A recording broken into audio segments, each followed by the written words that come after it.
উপস্থিত ভক্তবৃন্দ এবং মাতৃস্বরূপিণী জননীগণ, আজ শ্রাবণ মাসের অন্তিম সোমবার। অনেকেই সকালে এসে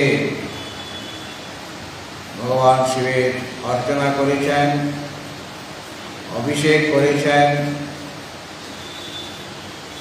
এবং দেবাদিদেব মহাদেবের আশীর্বাদ প্রাপ্ত হয়েছেন। তারা প্রায় এখান থেকে ওই 2:30-3টায় গেছে যারা এসেছে। এই জন্য অনেকেই এই সায়ংকালীন সত্রে উপস্থিত হতে পারেনি। তারা ঘরে বসে বসে শুনবেন, মানে যাদের আমার সাথে লিঙ্ক আছে আর কি লাইভে, তারা শুনতে পারে। যাই হোক, আমরা এই সায়ংকালীন সত্রে শ্রীমদ্ ভগবদ গীতার 'ত্রয়োদশ অধ্যায় ক্ষেত্রজ্ঞ বিভাগ যোগ' এই বিষয়ে আলোচনা করছি আর কি। 1 মাসের উপরে হয়ে গেল এই আলোচনা, আর কয়েকটি শ্লোক, কয়েকটি মন্ত্র বাকি আছে। এই অধ্যায়ের আলোচনা করার পূর্বে আমরা এই অধ্যায়ের 27 নম্বর শ্লোক থেকে অধ্যায়ের সমাপ্তি পর্যন্ত সমবেতভাবে পাঠ করব।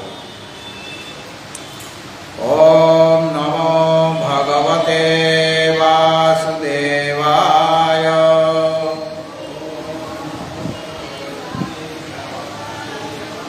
অথ শ্রীমদ্ ভগবদ গীতা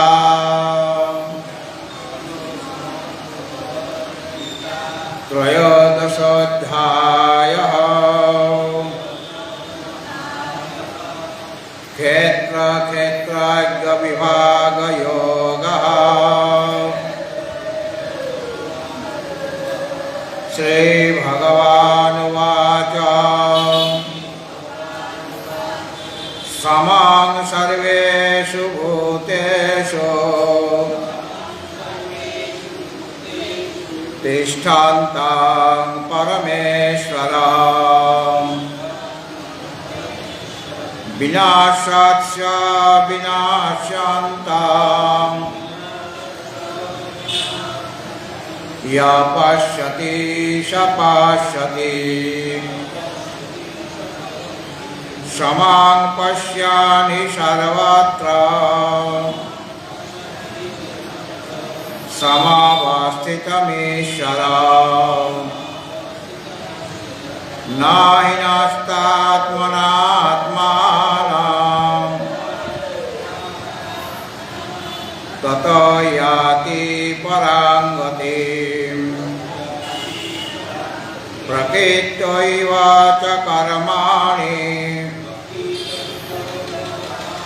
ক্রিয়মাণানি সর্বশঃ য় পশ্যতি তথাত্মানং অকর্তারং স পশ্যতি যথা ভূত পৃথক ভাবঃ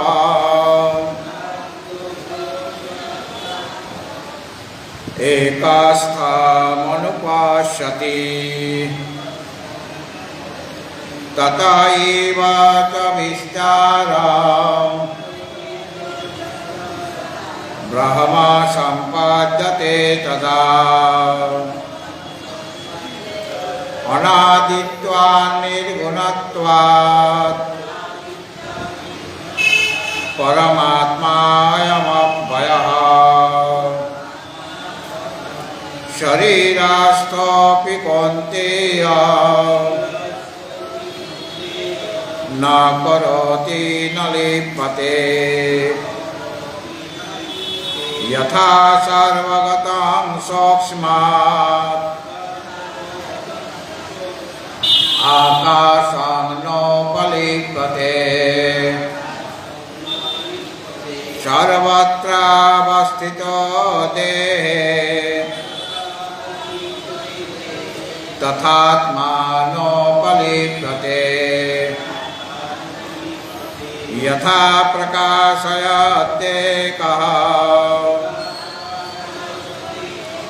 कृष्णं लोकमिमं रविः क्षेत्रं क्षेत्री तथा कृष्णं प्रकाशयति तत्परम् क्षेत्रक्षेत्रज्ञयोरेव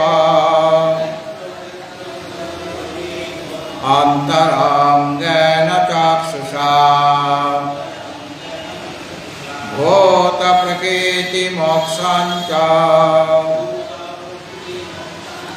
ये विदुर्यान्ति ते परापरम्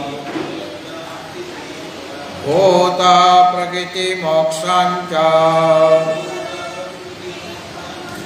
ये विदुर्यान्ति ते पराम्। भगवत भक्तजन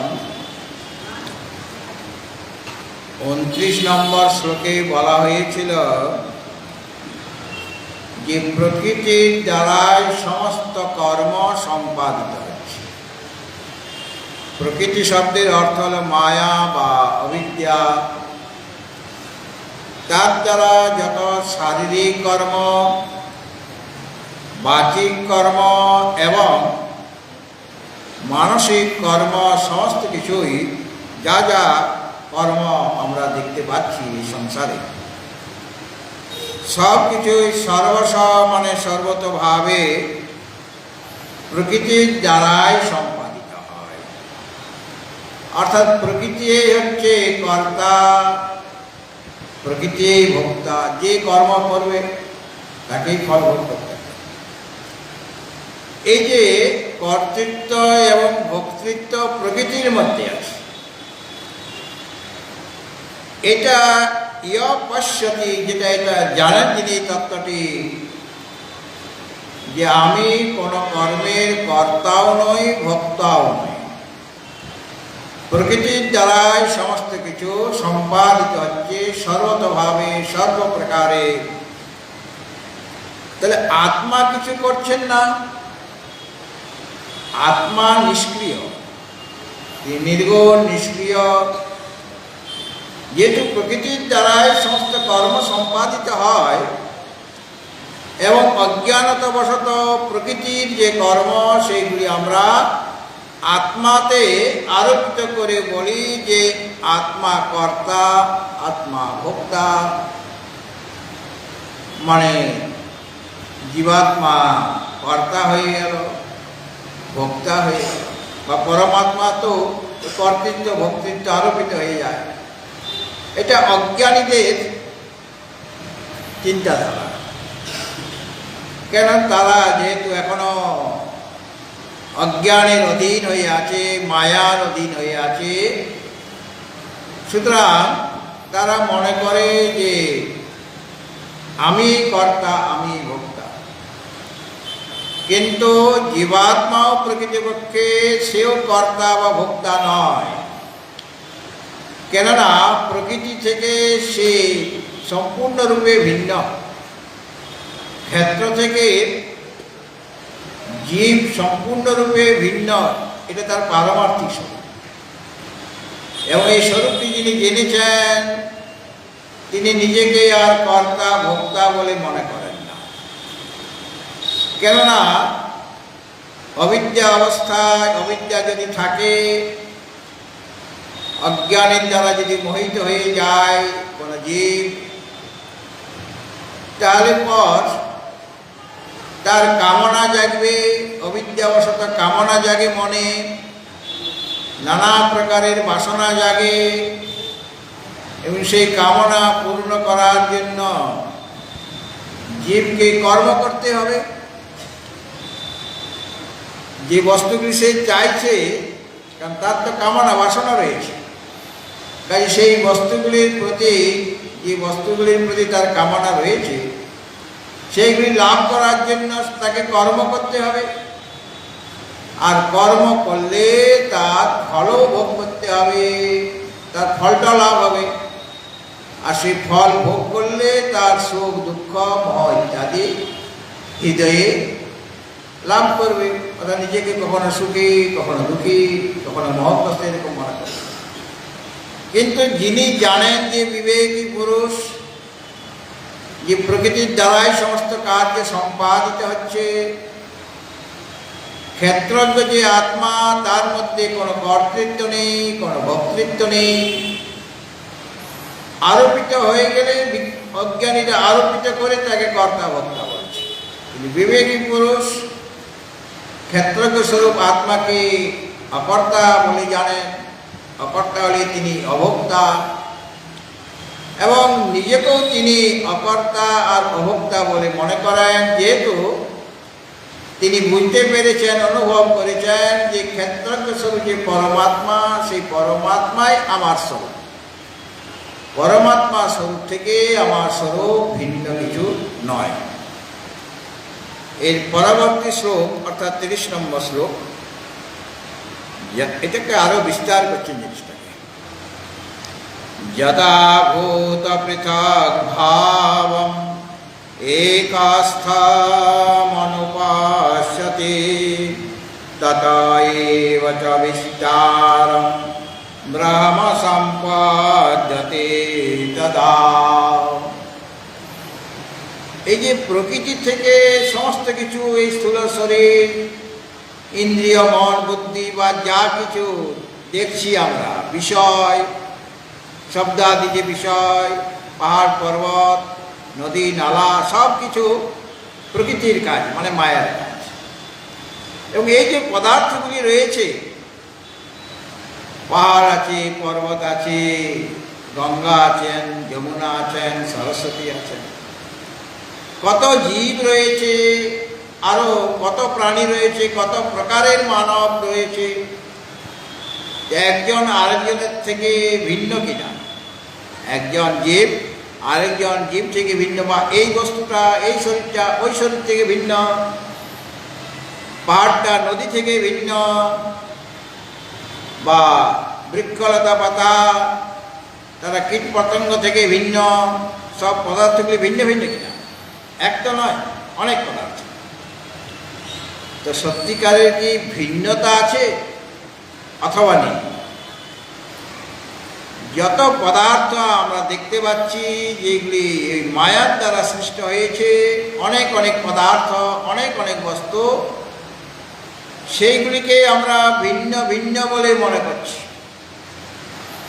আসলে কোনো ভিন্নতা নেই, সেটাও এই শ্লোকে দেখাবেন।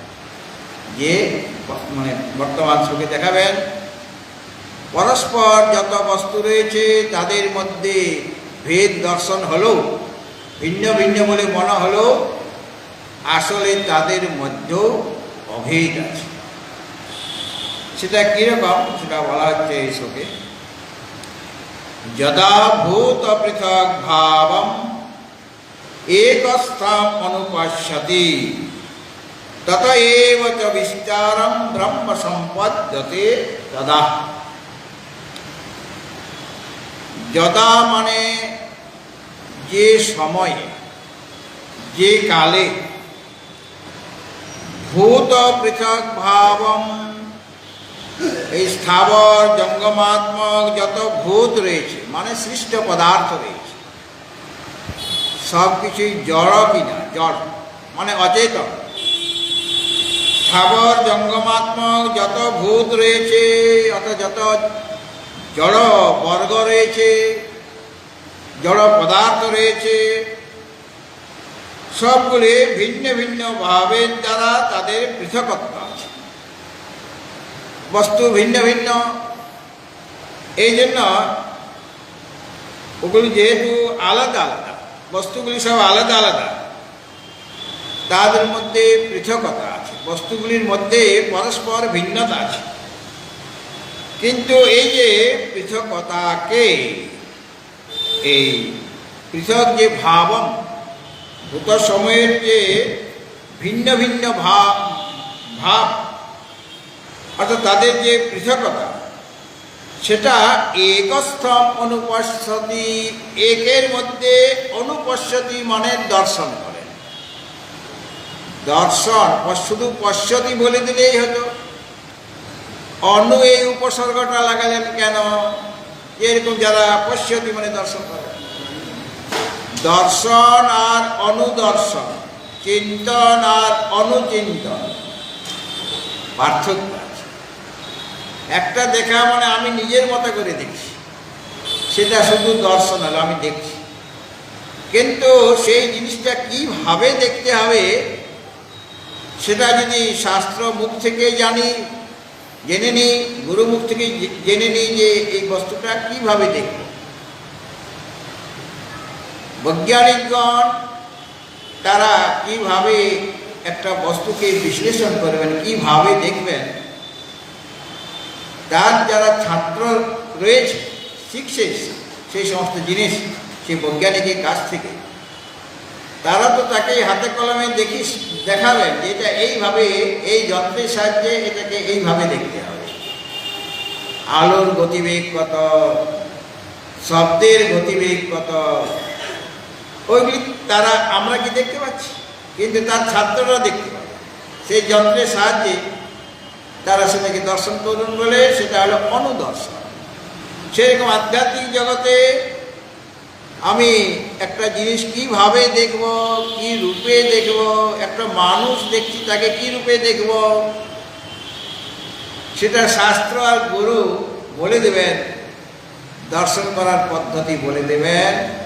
সেই অনুসারে যখন আমার দর্শন আমি করবো সেটা অনুদর্শন, অনু মানে পশ্চাৎ, অর্থাৎ শাস্ত্র অধ্যয়নের অনু মানে পশ্চাৎ, বা গুরুর শ্রীমুখ থেকে উপদেশ পাওয়ার পরে যে দর্শনটা হচ্ছে, দর্শন করছি আমি, তার নাম হয়ে গেল অনুদর্শন। এখানে বলা হয়েছে অনুপশ্যতি, অর্থাৎ ওই যে ভূত সময়ের যে পৃথক পৃথক ভাব, পরস্পরের মধ্যে যে পৃথকতা আছে, ভিন্নতা আছে, সেটাকে একস্থম অনুপশ্যতি, এক যিনি সদ্রূপ আত্মা রয়েছেন, সদ্রূপ আত্মাতেই যিনি স্থিত দেখেন, অর্থাৎ শাস্ত্র এবং আচার্যের উপদেশ অনুসারে মনন করে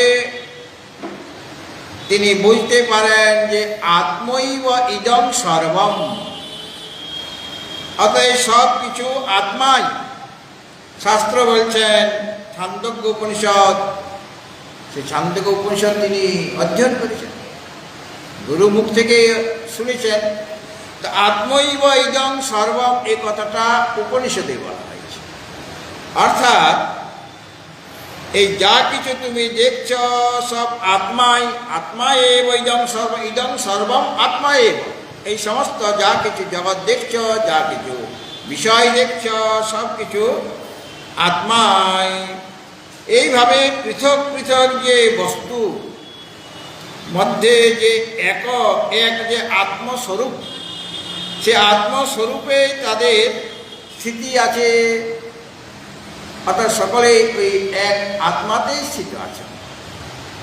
এক আত্মাতে স্থিত মানে একই আত্মা সমস্ত কিছুর মধ্যে অনুসৃত হয়ে আছে। জগতে যত পদার্থ রয়েছে, সাগর জঙ্গমাত্ম যত পদার্থ, তার মধ্যে আত্মা ওই অনুসৃত হয়ে আছেন। মানে সমস্ত জগৎ স্থাবর জঙ্গমাত্ম পদার্থকে তিনি ব্যক্ত করে রেখেছেন। ময়া ততমিদং সর্বম জগৎ অব্যক্ত মূর্তিনা, অর্থাৎ আমার যে অব্যক্ত স্বরূপের দ্বারা সমস্ত জগৎকে আমি ব্যক্ত করে রেখেছি। ময়া ততম ইদং সর্বম, এই যা কিছু পদার্থ আছে তাকে আমি আমার যে অব্যক্ত স্বরূপের দ্বারা ব্যক্ত করে রেখেছি, মানে তাদের মধ্যে আমি অনুসৃত হয়ে আছি। আর আত্মাকে আশ্রয় করেই সমস্ত জগৎ রয়েছে। জগতের যে সত্তা, সেটা আত্মার সত্তা থেকে ভিন্ন কিছু নয়। সুতরাং এই যে পৃথক পৃথক বস্তুকে এক মানে এক আত্মাতে দেখছেন, মানে সমস্ত বস্তুকে আত্মস্বরূপে রূপে তারা অনুভব করছেন। অর্থাৎ সমস্ত স্থাবর জঙ্গমাত্মক ভিন্ন ভিন্ন পদার্থকে একস্থম অনুপশ্যতি, একের মধ্যে দেখছেন। মানে শাস্ত্র আর গুরুমুখ মুখ থেকে উপদেশ পেয়ে সেইভাবে তারা দর্শন করছেন। মানে তারা কি অনুভব করেন, যে পৃথক পৃথক বস্তুতে এক আত্মস্বরূপেই রয়েছেন, তাদেরকে তো ব্যক্ত করে রয়েছেন, সকলের মধ্যে একই আত্মা রয়েছেন, একই আত্মা বিরাজিত হয়ে আছেন, এইভাবে দেখছেন তারা। আমি একটা বৃক্ষ দেখছি, তার মধ্যে আমার পরম প্রেমাস্পদ, সবচেয়ে প্রেমাস্পদ, পরম প্রেমাস্পদ হচ্ছেন নিজের স্বরূপ, সেটা হলো আত্মা, পরমাত্মা। সেই তিনি সকল বৃক্ষের মধ্যে আছেন, লতা পাতার মধ্যে রয়েছেন, আর পাহাড় পর্বত সব কিছুর মধ্যেই তিনি অনুষ্ঠিত হয়ে আছেন। একটা সমুদ্রে যে তরঙ্গ ওঠে,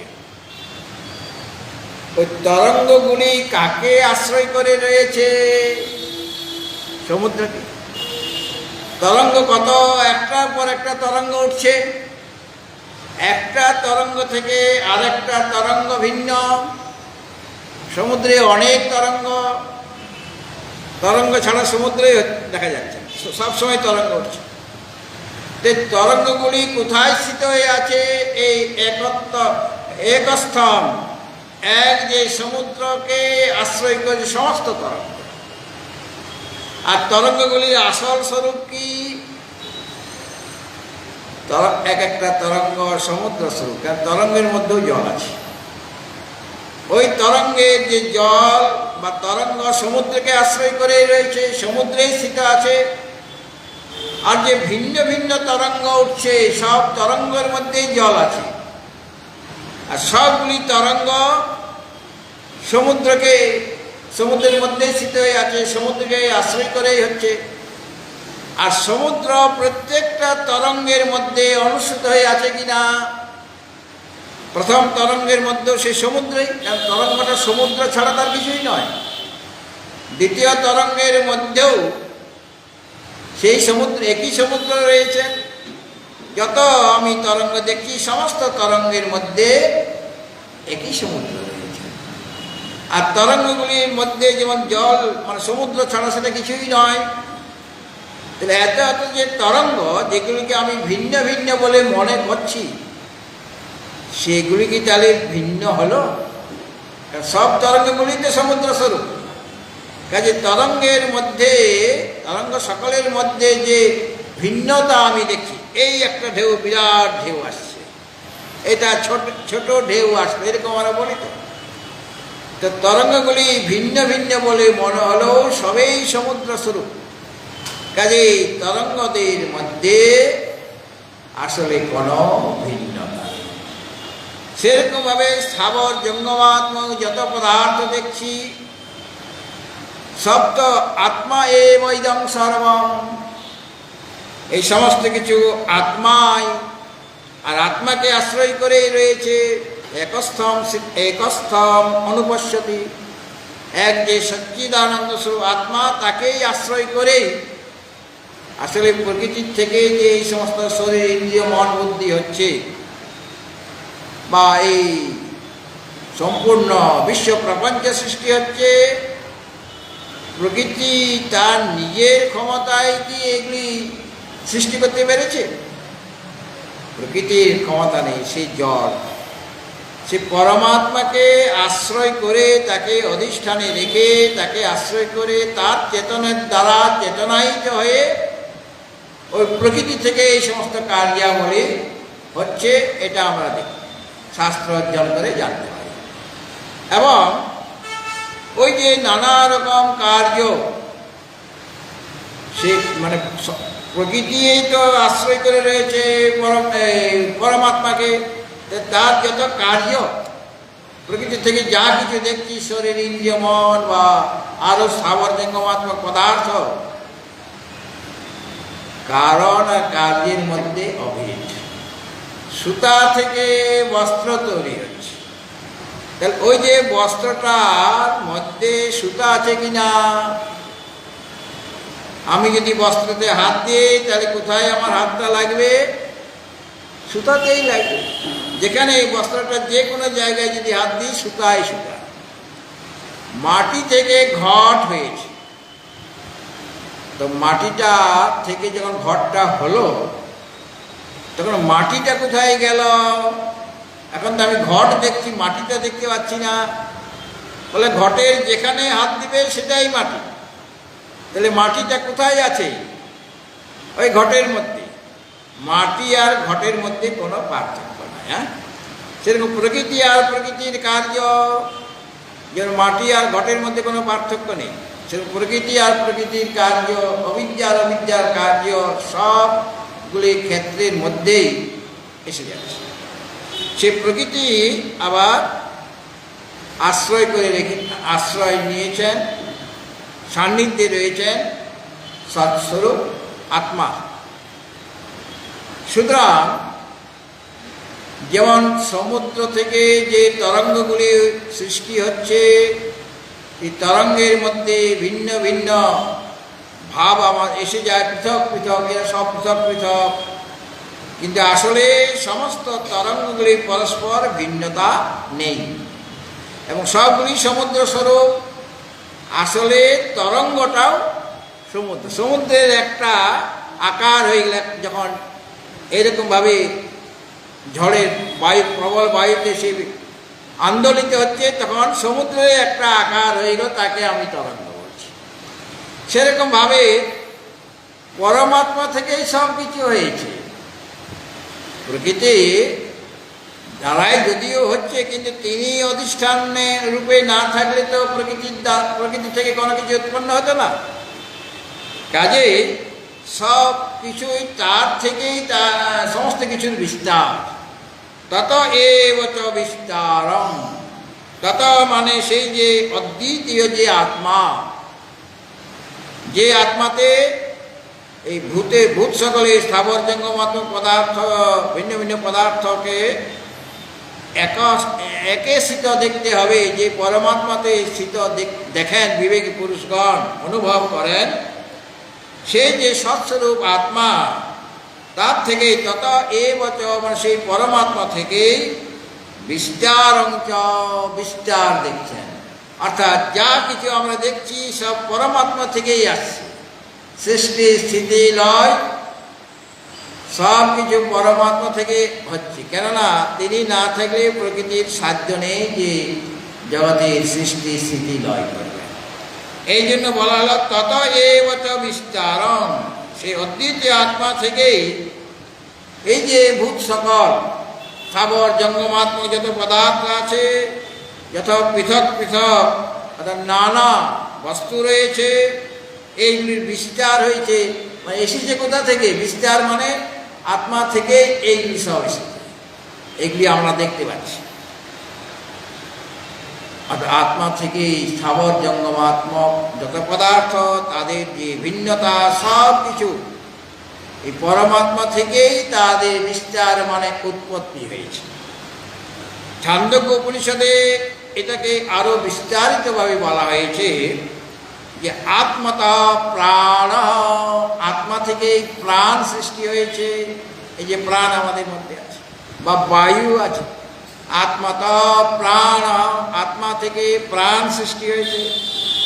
আর আত্মতা আশা, আশা মানে কামনা, আত্মতা আশা, আত্মা থেকে আশা মানে কামনা।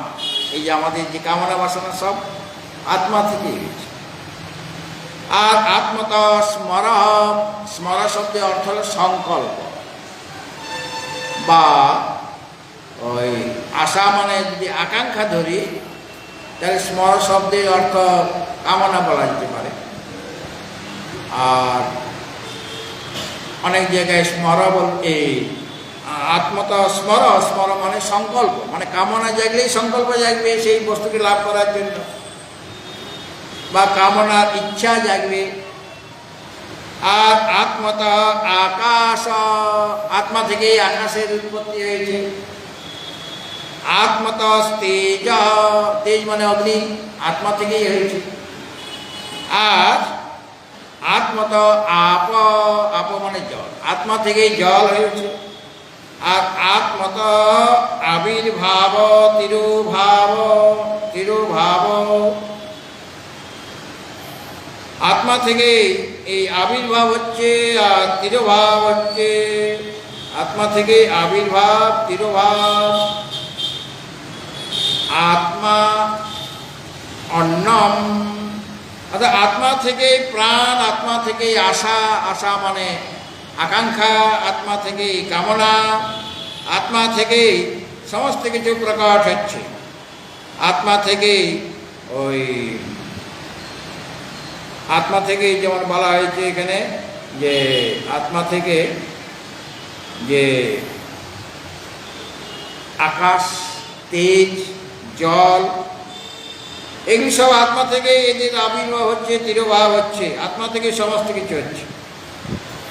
আর তত্ত্বীয় উপনিষদেও বলা হয়েছে তস্মাৎ বা এই তস্মাৎ আত্মন আকাশ সম্ভূত, আকাশাৎ বায়ু, বায়ুরগ্নি, অগ্নিরাপ, অদ্ভ্য পৃথিবী চ উৎপদ্যতে। আত্মা থেকে আকাশ, আকাশ থেকে বায়ু, বায়ু থেকে অগ্নি, অগ্নি থেকে জল, জল থেকে পৃথিবী। অথচ আত্মা তো নিষ্ক্রিয়, সে তো কারো কারণ নন। তাহলে আত্মা থেকে কিভাবে উৎপন্ন হতে পারে, এদের বিস্তার কিভাবে হতে পারে? না, ওই প্রকৃতি মানে আত্মাকে আশ্রয় করে প্রকৃতি থেকেই আকাশ, বায়ু, অগ্নি, জল, পৃথিবী এইগুলি উৎপন্ন হয়, এটা বুঝে নিতে হবে। আত্মা থেকে কোনো কিছু উৎপন্ন হয় না, কেননা আত্মা কারো কারণ নয়, তার থেকে কোনো কার্য উৎপন্ন হয় না, প্রকৃতি থেকেই উৎপন্ন হয়। কিন্তু প্রকৃতি আত্মাকে আশ্রয় না করলে সেখান থেকে কোনো কিছু সৃষ্টি হবে না। যেহেতু তাকে আশ্রয় করে এগুলি হচ্ছে, প্রকৃতি করছেন, এই জন্য মনে হয় যেন এগুলি আত্মাই করছেন, আত্মা থেকেই বিস্তার হয়েছে।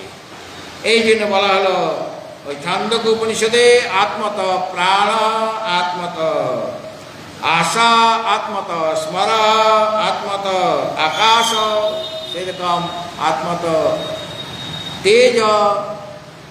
ছান্দোক্য উপনিষদে তিনটা ভূতের উৎপত্তির কথা বলা আছে, কে আকাশ, তেজ আর জল। আর তত্ত্বীয় উপনিষদে 5টা ভূতের কথা বলা হয়েছে। এখানে এটা বলে ছেড়ে দিলেন, যেহেতু এটা ছান্দোক্য উপনিষদ। আত্মত আকাশ, আত্মত তেজ, আত্মত আপ। কিন্তু এই আকাশ, অগ্নি আর জলের কথা বলা, আরগুলি কোথায় গেল? তার তো বলা হলো না, সেগুলির উল্লেখ নাই। তত্ত্বীয় উপনিষদে আছে আকাশ, বায়ু, অগ্নি, জল, পৃথিবী। তাহলে এখানে বায়ুর কথা বলা হয় না, পৃথিবীর কথা বলা হয়নি, কেবল 3টা ভূত, এই আকাশ, তেজ মানে অগ্নি আর জল। তাহলে 2টা উপনিষদের মধ্যে বিরোধ লেগে যাচ্ছে বলে মনে হয়। যে একটি উপনিষদ বলছেন, তত্ত্বীয় উপনিষদ, যে 5টি ভূত, আকাশ, অগ্নি, জল আর পৃথিবী। আর ছান্দোক্য উপনিষদ বলছেন যে আকাশ, তেজ আর জল। তাহলে পরে আর যে 2টা ভূত, সেটা কি সৃষ্টি হলো না? অথচ তত্ত্বীয় উপনিষদে বলা হলো, বলে ওই যে 3টা ভূতের কথা বলেছেন ছান্দোক্য উপনিষদ, ওটা বাকি 2টা ভূতের উপলক্ষণ, সেটাকেও বুঝে নিতে হবে। হ্যাঁ, মানে ওই সেগুলোকে বুঝে নিতে হবে। মানে 5টা ভূতে আসলে এই সৃষ্টিটা তো বলে এরকম কেন, কষ্ট করে বলে দিতেই পারতেন। ছান্দোক্য উপনিষদে যে 5টা ভূত, যেমন তত্ত্বীয় উপনিষদে বলে দেওয়া হয়েছে। বলে শ্রুতির আরেকটা তাৎপর্য আছে, এক জায়গায় 3টা, আরেক জায়গায় 5টা কেন বললেন? বলতে চাইছেন সে 3টাই হোক আর 5টাই হোক, ভূত 3টাই হোক অথবা 5টাই হোক, কটা ভূত সৃষ্টি হলো, ওখানে আমাদের বলার তাৎপর্য নয়, ওগুলি সব তো মিথ্যা। কেন? সব মায়া থেকে উৎপন্ন হয়েছে। আকাশ, বায়ু, অগ্নি, জল, পৃথিবী আর ছান্দোক্য উপনিষদ তিনটা বলছেন, এগুলি সব মিথ্যা। মিথ্যাগুলি তিনটাই হোক আর পাঁচটাই হোক, তাতে আমাদের কি যায় আসে? সব তো মিথ্যা। একজন আমার কাছে মানে বাল্যবয়সী যে 500 টাকা পায়, আর একটা ছেলে আমার কাছে 500 টাকা পায়। তো আমি মানে নকল টাকা, খেলনা টাকা, আমি তাকে 500 টাকা দিয়ে দিলাম। যদি ভুল করে 1000 চলে যায়, ছেলেটা ভুল করে 1000 তাকে দিয়ে দিল, আর মা বাবাকে বলছেন যে এরকম কান্নাকাটি করে যে আমি খেলা করছিলাম আর ওকে আমি ভুল করে 500 টাকাও পেত, মানে আমি হেরে গেছি, 1000 টাকা দিয়ে ফেলেছি। তো পিতা মাতা কি মনে কষ্ট হবে যে এই 500 টাকা জায়গায় 1000 টাকা দিয়ে ফেলেছি? তো 500ই দাও আর 1000ই দাও আর 2000-ই দিয়ে দাও, তাতে কিছু যায় আসে না। কিন্তু ছেলেটা বুঝতে পারছে না। তার পিতা মাতা যিনি জানেন ওগুলি নকল টাকা, তাতে 1000-এর জায়গায় যদি 2000-ও দিয়ে দেয়, তাহলে যেমন যারা অভিজ্ঞ ব্যক্তি তাদের মনে কোনো কষ্ট হয় না, দুঃখ হয় না। ঠিক সেরকমভাবে ভূত যে কটাই বলা হোক না কেন, এটা সৃষ্টি প্রক্রিয়া একটা দেখানো হচ্ছে, কিন্তু সৃষ্টিটাই যে মিথ্যা। সেখানে 3 হোক বা 5 হোক, এটা বলার আমাদের তাৎপর্য, আমাদের উদ্দেশ্য নয়। আমাদের উদ্দেশ্য যা কিছু জগৎ যেহেতু মায়া কল্পিত, অতএব মিথ্যা, এবং একমাত্র আত্মাই হলেন সত্য বস্তু, এই কথাটাই শ্রুতি মাতার তাৎপর্য। এই জন্য এক জায়গায় 3টা ভূতের কথা আর এই জায়গায় 5টা ভূতের কথা বললেন। তো এই আত্মা থেকেই সমস্ত কিছুর বিস্তার হয়েছে, মানে আত্মাকে আশ্রয় করে প্রকৃতি থেকে সব কিছু উৎপন্ন হয়েছে। যখন এই তত্ত্বটা তিনি জানবেন বিবেকী পুরুষ, যে সব কিছু তার থেকেই উৎপন্ন হয়েছে, তখন তদা ব্রহ্ম সম্পদ্যতে, তখন সেই বিবেকী পুরুষ তিনি ব্রহ্মস্বরূপতা লাভ করবেন। অর্থাৎ আত্মা থেকেই বিস্তার, আর আত্মাতে বিলীন হয়ে যাবে একসময়। যেমন সমুদ্র আর তরঙ্গের দৃষ্টান্ত আপনাদের কাছে দিয়েছি, সেরকমভাবে সোনা থেকে অনেক কিছু অলঙ্কার তৈরি করা হলো। কোনোটা কটক, কোনোটা কুণ্ডল, কোনোটা হার, ইত্যাদি ইত্যাদি অনেক। তো সোনা দেখতে একরকম ছিল, তার নাম রূপ আলাদা ছিল। তার নাম সোনা, তার আকারটা মানে একটা হয়তো ঢেলা রয়েছে সোনার। আর তা থেকে যখন অলঙ্কার সৃষ্টি হচ্ছে, নানা রকম অলঙ্কার, কোনোটা কটক, কোনোটা কুণ্ডল, কোনোটা নাকছবি নাকি বলেন, হ্যাঁ, এই সমস্ত হচ্ছে।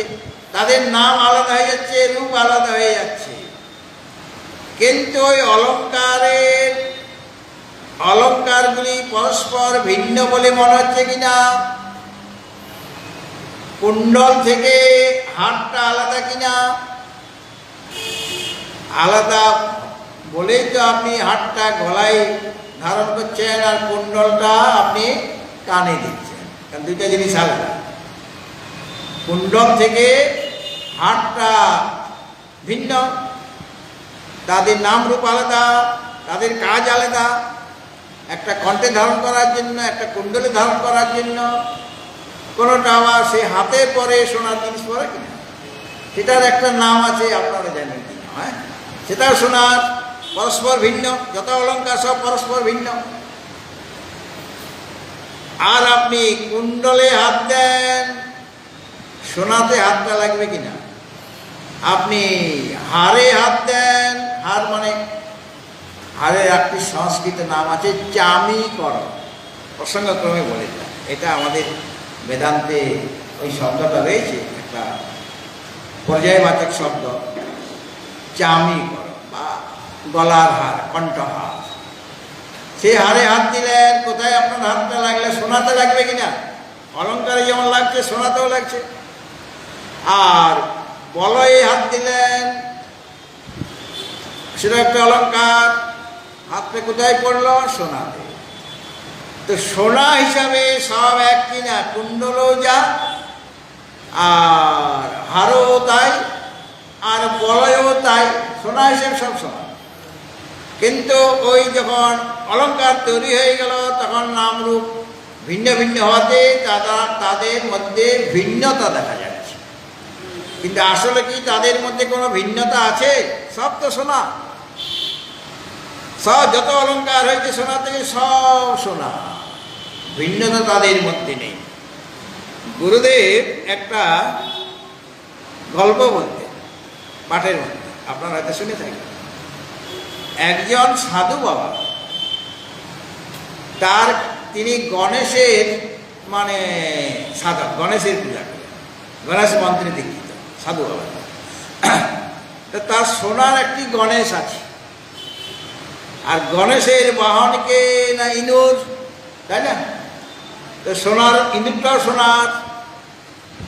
এইভাবে অনেক দিন যাবৎ তিনি ভগবান গণেশের পূজা পাঠ করেছেন, জপ ধ্যান করেছেন। সোনার গণেশ, সোনার ইঁদুর, তার বাহন আর কি গণেশ। তারপর প্রয়াগরাজে মহাকুম্ভ হবে 144 বছর পরে। কত বছর পরে? হ্যাঁ, 144 বছর মহাকুম্ভ। সব ছুটেছেন আপনার এখানে, আর গিয়ে কি ভিড়ের মধ্যে পড়েছেন, কত হাঁটতে হয়েছে। যারা গিয়েছেন তারা বুঝেছেন কি অবস্থা। তা ওই সাধু বাবা ভাবলেন যে মহাকুম্ভে আমিও যাব, স্নান করব আর সাধু সেবা করব, একটা ভান্ডারা দিব। তার তো ভান্ডারার টাকা নাই, সে কোথায় কিভাবে সাধু ভান্ডারা দেবে? অনেক টাকা প্রয়োজন। তখন তিনি মনে করলেন আমার কাছে সোনার গণেশ আছে, সোনার ইঁদুর আছে, আর আমি তো এর অনেক আরাধনা পূজা পাঠ করেছি। এখন তো গণেশ ভগবান আমার হৃদয়ে বসে আছেন, বাইরে আর না থাকলেও চলে। সাধু সন্তগণ পরমাত্মার স্বরূপ সব, তাদের একটু সেবা করব, সৎসঙ্গ করব, এই ভাবনা নিয়ে তিনি ভাবছেন যে গণেশের মূর্তি বিক্রি করে দেব। কারণ তার তো হৃদয়ে তিনি স্থান পেয়ে গেছেন, ইঁদুরটাকেও বিক্রি করে দেব। তিনি একজন স্বর্ণকারের কাছে গেলেন, গিয়ে বলছেন যে দেখো, এই যে আমার গণেশ সোনার, ইঁদুরও সোনার। আর স্বর্ণকার দেখলেন সাধু বাবা নিয়ে এসছে, এটা একদম আসল স্বর্ণ, কোনো খাদ নেই, নকল। তিনি দেখেই বুঝতে পারলেন। বলে মহারাজ কেন বিক্রি করছে? বলে এইরকম ব্যাপার, আমি সাধু সেবা দেবো, সাধু ভান্ডারা করবো, আমার কাছে টাকা নেই, এটা বিক্রি করি, যা টাকা হবে তাই দিয়ে সাধু সেবা করব। তখন তিনি গণেশের মূর্তিকে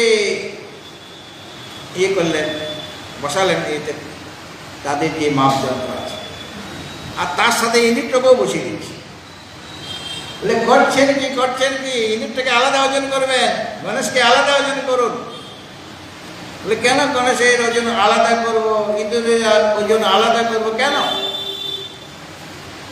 বলে এটা আমার ইষ্টদেব, এর দাম বেশি, গণেশ ভগবান, এটা তার বাহন, তার থেকে এটা কম দাম হবে।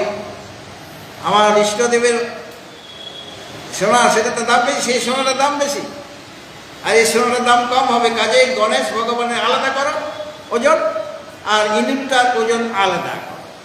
মহারাজ আপনার কাছে, আপনি দেখছেন এটা গণেশ, এটা ইঁদুর, আর আমি কি দেখছি সব সোনা। গণেশের মধ্যে যে সোনা, ইঁদুরের মধ্যে সে একই সোনা, তাই দামটা আপনি একই পাবেন। হ্যাঁ, এটা গুরুদেব বলতেন। তো এখানেও তাই, যা কিছু কার্য আমরা দেখছি যেটা পরম্পরাক্রমে আত্মা থেকেই উৎপন্ন হয়েছে, তত এই বছর বিস্তার, তার থেকেই উৎপন্ন হয়েছে সব বিস্তার, মানে যা কিছু আত্মার বিস্তার, মানে তার থেকে সব সৃষ্ট হয়েছে।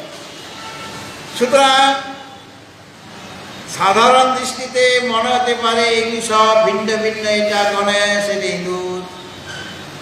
তারপর তার লাড্ডু আছে গণেশের, সেটাও সোনার। হ্যাঁ, হাতে লাড্ডু আছে কিনা গণেশের, সেটা সোনার লাড্ডু, লাড্ডুর দামও একই হয়ে যাবে। এখানে লাড্ডু কত করে কিলো? 20 টাকা 50 টাকা কত কিলো? হ্যাঁ, লাড্ডু এখানে পাওয়া যায় কত কিলো? হ্যাঁ, তো তাহলে ওখানে লাড্ডুটার দাম একটু কম হয়। গণেশ ভগবানের ওটা প্রসাদ ভোগ হিসেবে দেওয়া হয়েছে, কিন্তু লাড্ডু ফাড্ডু সব একই। কিন্তু স্বর্ণকারের দৃষ্টিতে গণেশও যা, লাড্ডু তাই, আর বাহনও তাই, পরস্পর ভিন্ন তিনি দেখছেন না। কিন্তু সাধু বাবার দৃষ্টিতে এটা গণেশ, এটা লাড্ডু তার হাতে রয়েছে, এটা ইঁদুর, সব সোনা। ওদের মধ্যে পরস্পর ভিন্নতাও নেই, সোনা হিসাবে তার কোনো ভিন্নতা নেই। সেরকমভাবে জগতে যত পদার্থ রয়েছে, যত বস্তু রয়েছে, তারা ভিন্ন ভিন্ন বলে মনে হলো। যে বিবেকী পুরুষ ওই ভিন্নতাকে, ভূত সকলের বা স্থাবর জঙ্গমাত্মক পদার্থের যে পৃথকতাকেও সে একত্রে স্থিত দেখেন, সে এক সৎস্বরূপ আত্মাতে স্থিত দেখেন, তিনি প্রকৃত দেখেন, মানে যথার্থদর্শী তিনি। কেননা পৃথকতা বলে কিছু নেই, সব এক। তরঙ্গগুলি যেমন সব এক, সব তরঙ্গের মধ্যে জল আছে, সব কুণ্ডল অলঙ্কারের মধ্যে স্বর্ণ রয়েছে, আর গণেশ বলুন, ইঁদুর বলুন, লাড্ডু বলুন, সব কিছুর মধ্যে সোনা আছে, এবং ওগুলিও যেমন পরস্পর ভিন্ন নয়, সেরকমভাবে এই জাগতিক পদার্থের মধ্যে যে ভিন্নতা বলে মনে হচ্ছে, সেই ভিন্নতা ও প্রকৃতপক্ষে নেই। এইভাবে যিনি দর্শন করেন, তিনি যথার্থদর্শী, এবং তিনি সেই পরমাত্মাকে লাভ করেন। ব্রহ্মবেদ ব্রহ্মৈব ভবতি, যিনি ব্রহ্মের স্বরূপকে জানেন, তিনি ব্রহ্মস্বরূপতায় লাভ করেন।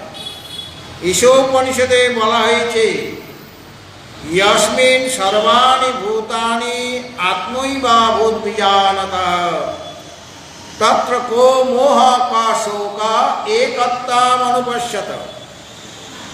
ঈশোপনিষদের 7 নম্বর মন্ত্রে বলা হয়েছে যে জ্ঞানী পুরুষের কাছে সমস্ত ভূত, মানে যত স্থাবর জঙ্গমাত্মক পদার্থ, তাকে আত্মাতেই দেখেন। যস্মিন সর্বাণি ভূতানি আত্মই বা ভূত বিজানত, অর্থাৎ সমস্ত ভূত আত্মাই, আত্মা থেকে এরা কিছু ভিন্ন নয়। এবং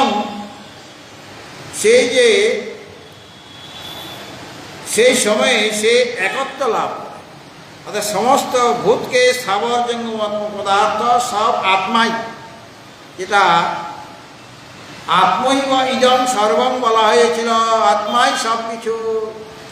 সেরকম যার দৃষ্টিতে আত্মাই সব কিছু, সমস্ত স্থাবর জঙ্গমাত্মক পদার্থকে আত্মরূপে দেখছেন, অর্থাৎ আত্মা ছাড়া, পরমাত্মা ছাড়া এই জগতে আর অন্য কিছুই নেই। এইভাবে আত্মাকে যিনি দর্শন করেন, এইভাবে যিনি জানেন, সেই অবস্থায় তত্র কো মোহ কা শোক একত্তামনুপশ্যত, যিনি এইভাবে এক দর্শন করেন, একত্ব যিনি দর্শন করেন, বা এই যে জীব, সেও তো নিজেকে মায়াবশত আত্মা থেকে নিজেকে ভিন্ন বলে মনে করছিলেন। কিন্তু সেই জীব যখন নিজের স্বরূপকে জানেন, তখন সে বুঝতে পারে আমি সেই আত্মা ছাড়া আর কিছু নই। তখন তার পরমাত্মার সাথে জীবাত্মার একত্ব বিজ্ঞান হয়ে যায়। এই একত্ব বিজ্ঞান যার হয়ে গিয়েছে, তার দৃষ্টিতে কো মোহ কা শোক একত্তামনুপশ্যত, সেখানে শোকেই বাকি আর মোহই বাকি। ভগবত ভক্তজন আমাদের যে ব্যাসদেবের, যেমন বাল্মীকি মুনিত্ব রামায়ণ, সংস্কৃত রামায়ণ বাল্মীকি, ব্যাসদেবের মহাভারত, ব্যাসদেব রামায়ণও রচনা করেছেন, তার নাম আধ্যাত্মিক রামায়ণ। সেখানে ওই ব্যাসদেব বলেছেন, ওই অধ্যাত্ম রামায়ণে, মানে গীতার এই কথাটাই বলেছেন। এই জন্য প্রসঙ্গটা তুলছি। সেখানে ব্যাসদেব বলেছেন অধ্যাত্ম রামায়ণে, মায়া কল্পিতং বিশ্বম পরমাত্মনে কে বলে, রজ্জ ভুজঙ্গবৎ ভ্রান্তিয়া বিচারে নাস্তি কিঞ্চন। ভগবান ব্যাসদেব, যিনি ব্রহ্মসূত্র রচনা করেছেন, মানে যার উপরে আচার্য শঙ্কর ভাষ্য রচনা করেছেন, যার নাম হয়ে গেল ন্যায় প্রস্থান। ভগবান ব্যাসদেব সেই ব্রহ্মসূত্র রচনা করেছেন, মহাভারত রচনা করেছেন, ওই 18টি পুরাণ, 18টি উপপুরাণ, আর এই অধ্যাত্ম রামায়ণ রচনা করেছেন। সেখানে তিনি বলছেন যে মায়া কল্পিত বিশ্বম পরমাত্মনে কে বলে, অর্থাৎ একমাত্র ব্রহ্মস্বরূপ যে পরমাত্মা, তিনি সদ্বস্তু এবং তাতেই মায়া কল্পিত জগৎ, সেখানে ওই মায়া কল্পিত জগৎ তাকে আশ্রয় করে এই মায়ার থেকে সৃষ্ট যে বিশ্ব প্রপঞ্চ, তিনি আছেন বলে এই স্থাবর জঙ্গমাত্ম সমস্ত পদার্থ দেখা যাচ্ছে। যেমনভাবে উদাহরণ দিয়েছেন, রজ্জ ভুজঙ্গবৎ ভ্রান্তিয়া বিচারে নাস্তি কিঞ্চন। রজ্জুতে যেমন ভুজঙ্গের ভ্রম হয়ে যায়, ভুজঙ্গ মানে সর্প, রজ্জু মানে দড়ি, রজ্জুতে যেমন ভুজঙ্গের ভ্রম হয়ে যায় ভ্রান্তিবশত, সেখানে আসলে ভুজঙ্গ নাই। রজ্জুর মধ্যে ভুজঙ্গ মানে সর্প নেই। যখন আমি আলো নিয়ে গেলাম দড়িটার কাছে, তখন আমার রজ্জুর জ্ঞান হয়ে গেল, ভ্রমটা কেটে গেল। তাহলে অজ্ঞানতাবশত ওই রজ্জুতে যে ভুজঙ্গ আমি দেখছিলাম, সর্প দেখছিলাম, সেটা আর নাই। রজ্জুটা জ্ঞান হয়ে গেল, আমার রজ্জুর জ্ঞান, তখন আর ভুজঙ্গ নাই। ঠিক সেরকমভাবে সমস্ত ভ্রান্তির সমান এই যে বিশ্ব প্রপঞ্চ, যেটা মায়া কল্পিতম বিশ্বম, বিশ্ব মানে এই যে জগৎ প্রপঞ্চ, সেটা মায়া কল্পিত, মানে মায়ার দ্বারা রচিত। এটা কল্পিত মানে কল্পনা। স্বপ্নে আমরা কত রকমের কল্পনা করে দৃশ্য পদার্থ দেখি কিনা, নানা রকম দৃশ্য দেখি স্বপ্নে। তো সেরকমভাবে সে ওই স্বপ্ন স্বপ্ন যে দৃশ্য পদার্থগুলি স্বপ্নে, সেইগুলি যেমন ওই সময়ে সত্য বলে মনে হলো, আসলে নাই, মিথ্যা। জাগরিত হয়ে গেলে, জেগে গেলে, যিনি স্বপ্ন দেখছেন তিনি জেগে গেলে তখন তিনি বুঝতে পারেন যা কিছু দেখছিলাম সব মিথ্যা জিনিস দেখছিলাম, কোনোটাই সত্য ছিল না। ঠিক সেরকমভাবে এই সর্বভ্রান্তির মতো, অর্থাৎ রজ্জুতে সর্বভ্রান্তির মতো এই বিশ্ব প্রপঞ্চ মায়ার দ্বারা কল্পিত হয়েছে, অর্থাৎ মায়ার দ্বারাই সৃষ্টি হয়েছে। মায়ার দ্বারা কল্পিত হলে যেগুলি কল্পিত সেগুলি মিথ্যা হয়ে যায় কিনা? আজ মায়া কল্পিত বিশ্ব মানে বিশ্ব প্রপঞ্চ সব মিথ্যা। ভ্রমবশত আমরা পরমাত্মনে কে বলে, কেবল যে পরমাত্মাতে, সেখানে আমরা দেখছি এই জগৎ প্রপঞ্চ। আসলে রজ্জুতে যেমন সর্বভ্রান্তি হয়ে যায়, ভ্রান্তি দূর হয়ে গেলে আর সর্প থাকে না, কেবল রজ্জুই থাকে। ঠিক সেরকমভাবে সমস্ত বিশ্ব মায়ার দ্বারা কল্পিত, মানে মায়ার দ্বারা রচিত, অর্থাৎ কোনো বস্তু প্রকৃতপক্ষে কোনো সত্তাই নাই, কারণ ওটা তো কল্পিত বস্তু। কল্পিত বস্তু সত্তা থাকবে কি? থাকবে না। অতএব ব্রহ্মের সাথে যখন একত্ব জ্ঞান হয়ে যাবে, একত্ব জ্ঞান হয়ে গেলে তখন আর এই মায়া কল্পিত যে বিশ্ব প্রপঞ্চে, যেটা ভ্রান্তিবশত এই জগৎকে দেখছিলাম আমরা অজ্ঞান অবস্থায়, আর যখন একত্ব জ্ঞান আমার হয়ে যাবে, জীব ব্রহ্মৈব না পর, এই তত্ত্বটি যখন অনুভব হবে, তখন তার কাছে, তখন তো তিনি জাগরিত হয়ে গিয়েছেন, অজ্ঞান নিদ্রা থেকে তিনি জাগরিত হয়েছেন।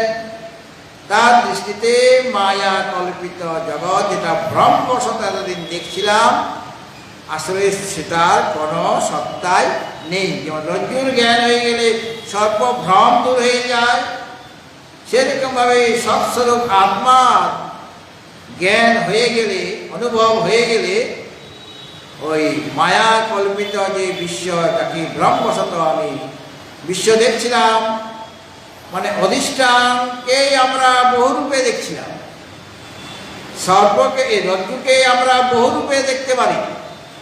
কেউ দেখছেন সেখানে সাপ, একটা দড়ি পড়ে রয়েছে, কেউ সাপ দেখছেন, কেউ মনে করছেন ওটা জলের ধারা, জল পড়ে, ওটা জলের একটা ধারা পড়ে। কেউ দেখছেন যে ওখানে আমার যে মেঝেটা ফেটে গেছে, এরকম মতো মনে করে। নতুন মেঝে ঘর বানিয়েছি, মেঝে হয়েছে, আর ঘরটাকে আমি খুব ভালোবাসি, আর রজ্জু পড়ে আছে, সেটাকে দেখেই আমার মনে হচ্ছিল যে ওটা এক ফাটল দেখা দিয়েছে, মেঝেটা ফাটল দেখা যাচ্ছে। তাহলে একই রজ্জু, মানে দড়ি, কারো দৃষ্টিতে সাপ, কারো দৃষ্টিতে জলের ধারা, কারো দৃষ্টিতে মাটির ফাটল, এরকম মনে হচ্ছে, কিন্তু জিনিস তো একটাই। আর যখন সেটার আমার জ্ঞান হয়ে যাবে, মানে দড়িটার, তখন এই যে দড়িটাকে নানাভাবে আমি দেখছিলাম, নানা রূপে দেখছিলাম, এক একজন এক এক রূপে দেখছি। কখনো আমার রজ্জু ভ্রম, সর্পভ্রম হচ্ছে, অন্য এক সময় ওখানেই আমার জলধারার ভ্রম হয়ে যাচ্ছে। দেওয়ালে একটা মানে ঝুল ঝুলছিল দেওয়ালে, নতুন দেওয়ালে, আর আমার তো দেওয়ালের প্রতি খুব এখনো আকর্ষণ রয়েছে। তো যদি গেস্ট আসে আপনার ঘরে, আর ঘরে মশা, এখন তার কাছে তো মশারি আছে, কিন্তু মশারি টাঙাবার কোনো কিছু নাই, কীভাবে টাঙাবে? তখন তিনি বাজার থেকে 4টা পেরেক কিনে এনেছেন, আর একটা ভালো দেখে পাথরও নিয়ে এসছেন রাস্তা থেকে, আর রাত্রি 10টার সময়ে ওই পেরেকগুলি ঠুকছেন আর কি দেওয়ালে। আর মালিক ছুটে গিয়েছে সেই ঘরে, কি করছেন কি করছেন? বলে মহারাজ, এই আপনার ঘরে খুব মশা, মশারি টাঙাবো, এই জন্য পেরেক ঠুকছি। বলে পেরেকগুলি দেওয়ালে ঠুকবেন না, আমার বুকে ঠুকে দেন। মানে পেরেক দেওয়ালে যাচ্ছে মানে আমার বুক ফেটে যাচ্ছে, নতুন বাড়ি এটা, আপনার জন্য মশা দূর করার ওই কি ল্যাম্প আছে, কি গুড নাইট, গুড নাইট দিয়ে দিচ্ছি, চারদিকে 4টা গুড নাইট দিচ্ছি, পেরেকগুলি আমাকে দেন, 4টা গুড নাইট দিয়ে দিচ্ছি, চারদিকে আপনি লাগিয়ে রাখেন, আমার খরচ হোক, কিন্তু পেরেক করতে পারে কেন? এটা আমার নতুন বাড়ি, নতুন বউকে যেমন আমরা ভালোবাসি, সে নতুন ঘরটাকে ভালোবাসি, তার ব্যথা দেওয়া যাবে না। অর্থাৎ তাকে আমরা কীরকমভাবে সেখানে আসক্ত হয়ে যাচ্ছি। তাহলে এই যে বিশ্ব প্রপঞ্চ, সেটা যদিও মিথ্যা, সত্য বলে আমার ভ্রম হয়ে গেছে, আমি বুঝতে পারছি না এটা মায়া কল্পিত, মানে আমি একটা কল্পিত জগতে রয়েছি, কল্পনার জগতে রয়েছি। এই জগৎ যখন দেখছি তখন কল্পনার জগতে আছি, আর সেখানে আমি এই সমস্ত স্থাবর জঙ্গমাত্মক পদার্থ দেখছি। আর যখন আমার ভ্রম কেটে যাবে গুরুর কৃপায়, শাস্ত্রের কৃপায়, যখন আমি বুঝতে পারবো একই আত্মা সমস্ত ভূতের মধ্যে অবস্থান করছেন, ব্যক্ত হয়ে রয়েছেন, অনুসূত হয়ে রয়েছেন, এবং তিনি ছাড়া আসলে কিছুই নেই, সব সমুদ্র স্বরূপ, তরঙ্গ বলতে কিছু নেই। তরঙ্গ নাম দিয়েছি, একটা নাম দেওয়া হয়েছে, একটা রূপ তার আলাদা সমুদ্র থেকে, কিন্তু তরঙ্গ সকল যেমনভাবে সমুদ্র স্বরূপে, সেরকম যত বিশ্ব প্রপঞ্চ দেখা যাচ্ছে সব পরমাত্মা, আত্মা এই বৈদাং সর্ব, আত্মাই সব কিছু হয়েছেন, নানা রূপে তাকে দেখতে পাচ্ছি। যতদিন অজ্ঞান রয়েছে ততদিন তাকে আমরা এই জগৎ সাবর জঙ্গমাত্ম পদার্থ রূপে দেখতে পাচ্ছি। আর যখন জ্ঞান হয়ে গেল তখন বুঝতে পারলাম এই সমস্ত জগৎ যেহেতু ভগবানের যে দৈবী মায়া তার দ্বারা সৃষ্টি হয়েছে, মায়া কল্পিত সব মিথ্যা। আর মিথ্যা যখন জানা হয়ে গেল তখন কে আছেন অধিষ্ঠান থাকবেন? ভ্রম যখন দূর হয়ে যায়, সর্বভ্রম দূর হয়ে গেলে কে থাকবেন? রজ্জু আছে।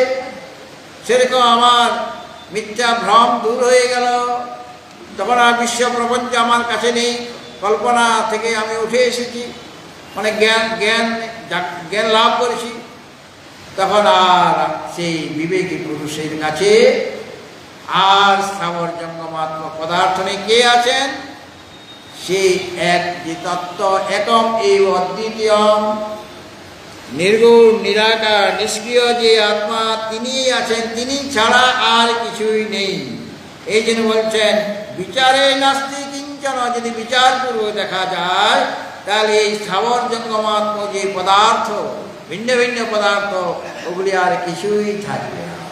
যখন এইরকম অবস্থা হয়ে যাবে তখনই বুঝতে হবে ব্রহ্ম সম্পদ্যদে তদা। সেই অবস্থাতে সাধক বা বিবেকী পুরুষ তিনি ব্রহ্মের স্বরূপতাকে লাভ করবেন। আর মুন্ডক উপনিষদে বলা হয়েছে ব্রহ্মবিদ ব্রহ্মৈব ভবতি, অর্থাৎ তিনি ব্রহ্মস্বরূপ হয়ে যাবেন। নদ নদী যেমন সমুদ্রে যখন প্রবেশ করে, নদ নদীর আলাদা আলাদা নাম রূপ ছিল, যখন প্রবেশ করলো সমুদ্রে তখন আর কি তাদের আলাদা আলাদা ভিন্ন ভিন্ন নাম রূপ থাকবে?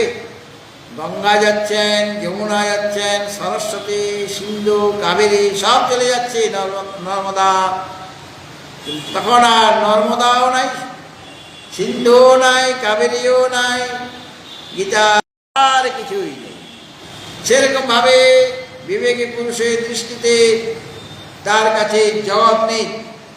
জীবনমুক্ত অবস্থায় তিনি জগৎকে দেখতে পাবেন, তার খাওয়া দাওয়া সব কিছুই হবে, কিন্তু তার দৃষ্টিতে সমস্ত কিছুই মিথ্যা, এবং তার দৃষ্টিতে একমাত্র সেই সৎস্বরূপ আত্মায় রয়েছেন, অন্য আর কিছু সত্তা নেই। নাস্তি বিচারে নাস্তি কিঞ্চন। বিচার করলে দেখা যাবে আত্মা ছাড়াই জগতে এখানে আর কিছুই নেই, একমাত্র আত্মায় আছেন, তিনি পূর্ণ। আর তাকে আশ্রয় করে এই নানা রকম যে আমি দেখছি, তাকে আশ্রয় করে যদিও হচ্ছে, তো যেমন রজ্জুকে আশ্রয় করে সর্বাদি এগুলি উৎপন্ন হচ্ছে, সেরকম তাকে আশ্রয় করে হয়েছে, এবং যাকে আশ্রয় করে হয়েছে এই সমস্ত জগৎ, তিনিই সত্য, মানে আশ্রয় সত্য, অধিষ্ঠানেই সত্য। আর যা কিছু দেখা যাচ্ছে সব মিথ্যা মাত্র।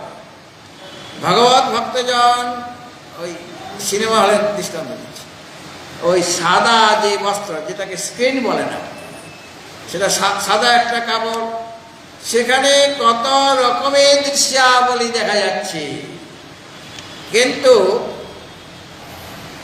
ওই দৃশ্যাবলীর দোষ বা গুণের দ্বারা সাদা বস্ত্রটাকে লিপ্ত হয়ে যায়। আগুন জ্বালালে কি সাদা কাপড়টা পড়ে যাবে? জল যদি দেখা যায় দৃশ্যের মধ্যে, মানে এই যে হড়কা বান এসে গেছে, সেটা দেখানো হচ্ছে, তো তার দ্বারা কি সাদা কাপড়টা ভেসে চলে যাবে? যাবে না। সফেদ ওই সাদা বস্ত্র যেমন সমস্ত দৃশ্য পদার্থ থেকে ভিন্ন, তাকে আশ্রয় করে এই সব ঘটনা দেখা যাচ্ছে। সমস্ত দৃশ্য ওই সাদা বস্ত্র না থাকলে দেখা যেত না। তো সাদা বস্ত্রকে অবলম্বন করেই যেমন নানা রকম ভালো মন্দ নানা রকম দৃশ্যাবলী দেখা যাচ্ছে, আগুন দেখা যাচ্ছে, জল দেখা যাচ্ছে, বাতাস বইছে, ঝড় বইছে, আকাশ দেখা যাচ্ছে, সূর্য দেখা যাচ্ছে, চন্দ্রমা দেখা যাচ্ছে, তাকে আশ্রয় করে দেখা যাচ্ছে এই সাদা বস্ত্র। কিন্তু সাদা বস্ত্র থেকে, সাদা বস্ত্র ওই দৃশ্যাবলীগুলি আসলে সাদা বস্ত্র ছাড়া আর কিছুই না। হাত দিয়ে দেখুন, সব জায়গায় সাদা বস্ত্রটাই আপনার হাতে নাই। তো সাদা বস্ত্র যদি বিচার করে দেখা যায়, তাহলে যেমন সাদা বস্ত্র ছাড়া আর কিছুই নেই সেখানে, সেরকমভাবে আত্মবিচার করলে দেখা যাবে যে একমাত্র আত্মাই আছেন, আত্মা অতিরিক্ত আর কোনো পদার্থের সত্তাই নেই, সেগুলো মিথ্যা যেহেতু। এবং যে সত্তাটা আমরা দেখতে পাচ্ছি ব্যবহারিক জগতে, তার সত্তার দ্বারা, তার প্রকাশের দ্বারাই সত্তাবান, তার প্রকাশের দ্বারাই প্রকাশিত হয়ে আছে। কিন্তু পারমার্থিক সত্তা এদের কিছু নেই, একটা ব্যবহারিক সত্যতা আছে, ব্যবহারিকভাবে কিছুদিনের জন্য প্রকাশিত হচ্ছে, কিন্তু পারমার্থিক সত্তা এই বিশ্ব প্রপঞ্চের নেই। তার স্ফূর্তিও পরমাত্মা স্ফূর্তির দ্বারাই, স্ফূর্তি মানে প্রকাশ, তার প্রকাশ দ্বারাই প্রকাশিত। আর যখন বিবেকে বুঝবেন সেই আত্মস্বরূপের সাথে তার একত্ব বোধ হয়ে যাবে, তখন তিনি অনুভব করতে পারবেন যে জগতে তিনি ছাড়া আর কিছুই নেই। বিচারে নাস্তে কিঞ্চন, অর্থাৎ কোনো কিছুই নেই। অর্থাৎ প্রকৃতি বা অবিদ্যার কার্য যেগুলি আমাকে এরকমভাবে এত দুঃখ কষ্ট দিচ্ছিল, বারবার আমাকে এই সংসারে নিয়ে আসছিল এবং সংসার থেকে নিয়ে যাচ্ছিল, মানে জন্ম মৃত্যু হচ্ছিল, তার দৃষ্টিতে তখন এই সমস্ত কিছুই থাকবে না। মানে অবিদ্যার কার্য সমস্ত তার কাছে নষ্ট হয়ে যাবে। জ্ঞানের প্রভাবে অবিদ্যা দূর হয়ে যাবে, আর অবিদ্যা যত কার্য যা কিছু শরীর ইত্যাদি রয়েছে, সেখানে আমার যে একটা আসক্তি ছিল, অভিমান ছিল, সেটা দূর হয়ে যাবে এবং সেগুলোকে মিথ্যা বলে তিনি অনুভব করতে পারবেন। তার দ্বারা কাজ কিছু হবে না, তাকে বিচলিত করতে পারবে না। যেমন ছোলার যে বীজ সাধারণ অবস্থায় মাটিতে রোপণ করলে অঙ্কুরিত হবে, কিন্তু ওটা যদি ভেজে দেওয়া হয় তাহলে আর অঙ্কুরিত হবে। সেরকমভাবে তিনি জ্ঞানাগ্নির দ্বারা সব কিছু ভর্জিত করে দিয়েছেন জগৎ। জ্ঞানাগ্নি সর্বকর্মাণি ভস্মসাৎ করে দিয়েছে। কাজে তার দৃষ্টিতে একমাত্র সেই একক এই অদ্বিতীয় তিনিই আছেন, তদ অতিরিক্ত আর কিছুই নেই। ভগবত ভক্তজন এখন গীতাময়ের আরতি হবে।